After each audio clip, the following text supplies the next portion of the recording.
औरंगजेब को लेकर एक बार फिर से आप देख रहे हैं ना किस तरीके की तकरार है। ये बात कहने में क्या दिक्कत और क्या परेशानी है, क्या दर्द होगा कि एक शख्स जिसने अपने बाप को प्यासा मारा, एक शख्स जिसने अपने भाई को मार दिया, एक शख्स जिसने जबरदस्ती इस्लाम को थोपने की कोशिश की, लाखों लाखों खून जिसके सर पर है, वो महान है, वो सूफी हो जाता है। Good question.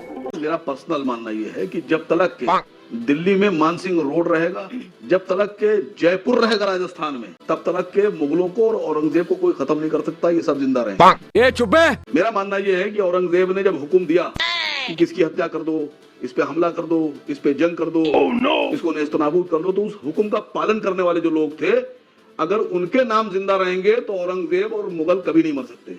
ये क्या बात करता है यार। मेरा मानना अपना ये है कि शिवाजी महाराज, शिवसेना के भी हमारे किशोर तिवारी जी बोल रहे हैं, बाकी लोग बोल रहे हैं, शिवाजी महाराज को गिरफ्तार करके धोखे से औरंगजेब के दरबार में पेश करके और उनकी जेल में डालने वाला राजा जयसिंह, अगर उसके नाम पर शहर रहेगा जयपुर और उनके वंशजों को डिप्टी सीएम बनाया जाएगा तो औरंगजेब कभी नहीं मर सकता। बहुत तेज हो रहा है। मैं टेलीविजन के ऊपर आज भारत सरकार से मांग करता हूं क्या कि औरंगजेब के नाम की कोई सड़क नहीं होना चाहिए, कोई शहर नहीं होना चाहिए, लेकिन मान सिंह के नाम पर रोड का नाम बदलिए, जय सिंह के नाम पर रोड का नाम बदलिए, राजा जय सिंह के नाम से बसाए गए जयपुर को उसका नाम बदलिए और जय सिंह के वंशजों को डिप्टी सीएम पद से हटाइए। उनका हुकूमत में कोई काम नहीं है। ये क्या बकवास कर रहा है। देखिए ये लोग भी कैसी वाहियात बातें करने लगे। इन लोग देखिए औरंगजेब पे नहीं बोल पाए, इधर उधर चले गए। तो मैं ये भी बताना चाहता हूँ, बदल। आप कह रहे हैं मिर्जा राजा जयसिंह को भेजा था छत्रपति शिवाजी को लाने के लिए, तो वो वचन दे के आए थे कि ना ये गिरफ्तार होंगे ना इनके खिलाफ कोई बदसलूकी होगी।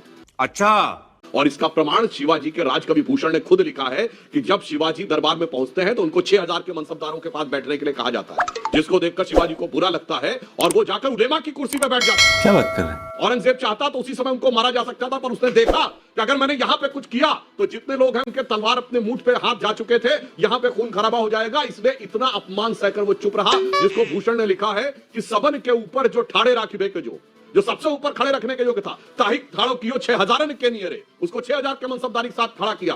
जान गर गमन गरल गुस्सा उर धारी, यानी गुस्सा उर में धार कर, किन्हों न सलाम न वचन बोले सियरे, शिवाजी ने ना उसको सलाम किया ना कोई अच्छे वाक्य बोले, और भूषण भनत महावीर बलकन लाग्यो, और सारी पातशाही के उड़ाए गए जियरे, और तमकी के लाल मुख सिवा का निरख बहे, स्याह रंग नवरंग सिपाह मुख पियरे। यानी उसके बाद जो उनका गुस्से का चेहरा देखा तो नवरंग एक वन ऑफ द एडजेक्टिव था औरंगजेब का, उसका रंग जो था स्याह पड़ गया और सिपाहियों का रंग पीला पड़ गया। जनाब ऐसा नहीं था जो आप कहने का प्रयास कर रहे हैं। उसी वजह से औरंगजेब की हिम्मत नहीं हुई कि अगर मैंने किया तो उसके बाद जयसिंह और राजपूतों का भी रिएक्शन मुझे सामना करना पड़ेगा। क्यों हिला डाला ना।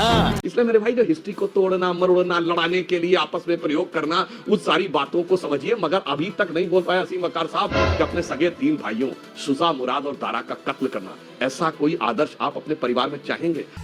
मैं क्या बताऊं। आपके चैनल पर सुधांशु त्रिवेदी ने ये एक्सेप्ट कर लिया कि राजा जयसिंह औरंगजेब के लिए काम कर रहे थे, एक्सेप्ट कर लिया उन्होंने। उनका बहुत बहुत शुक्रिया सच बोलने के लिए। दूसरी बात, राजा मान सिंह ने हल्दी घाटी में महाराणा प्रताप के ऊपर अटैक किया फौज लेकर मुगलों की, इस पर क्या कहेंगे आप?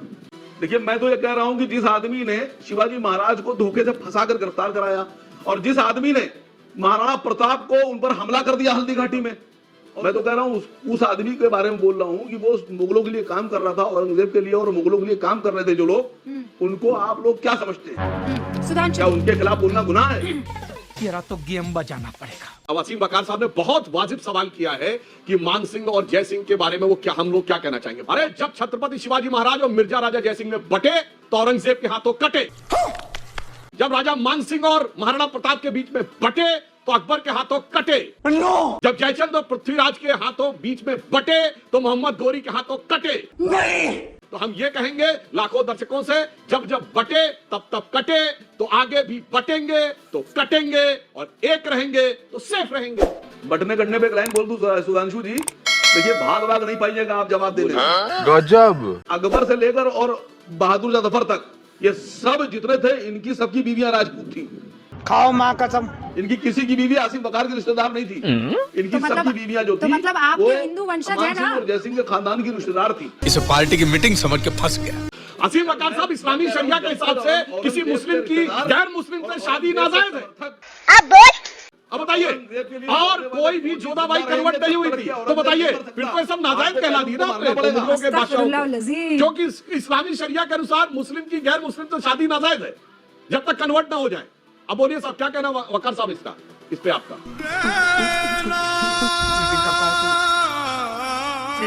चीटिंग करता है तू।